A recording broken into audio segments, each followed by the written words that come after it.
No. I woke up to thumping upstairs. I heard all the thumping because all the boys live upstairs, and I woke up to that. I didn't know what was going on, so I got up and I smelled the smoke and went outside and saw haze and saw everyone out there, ran back inside and started yelling, "Fire, fire, get your asses up, fire, fire." Got my roommate Lee up, made sure everyone else was out of the house. As I was yelling fire, I grabbed my blanket and ran out the door because there was not. And then when I ran out the door, Gus had the fire extinguisher and he was trying to get out the fire, but it. The universal answer was fuck no. That's right,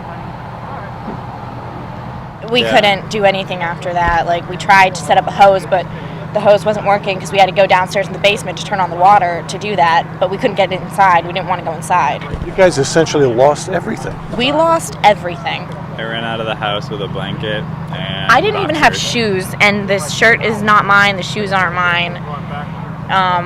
Everything that we brought with us this summer, which is, for a lot of us, is most of our, if not all of our belongings, went up in flames. I can go over there and scratch my head, which is what I've been doing all night.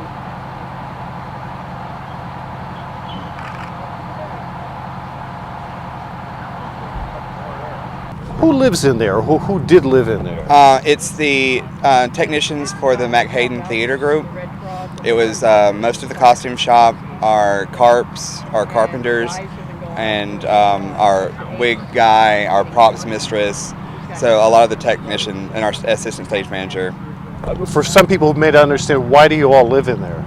We work for the summer for the Mac-Haydn Theater. It's a summer stock located in Chatham, New York, and we put on theater productions. One every 2 weeks. We start a new play, and so we came up here for the summer to start working and put on these productions and such. How many folks were in there? 11. 12 lived there and 11 were home at the time of the fire. So how were you aware that there was a fire? What'd you say? What'd you hear? I remember hearing a beeping sound, but I thought it was just my iPod because I fell asleep listening to music.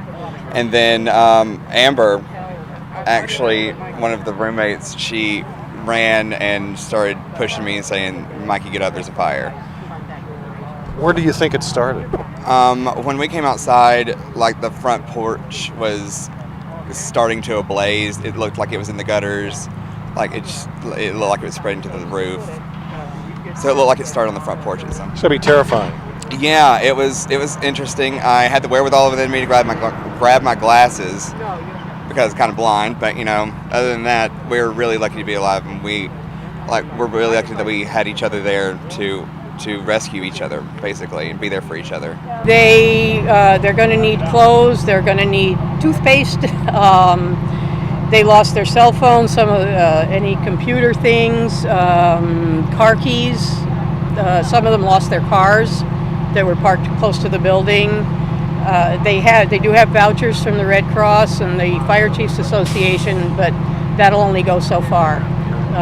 Another big thing we need is we need a place for them to stay. You got a phone number where they should call? 518-392-2245 or 392-4587.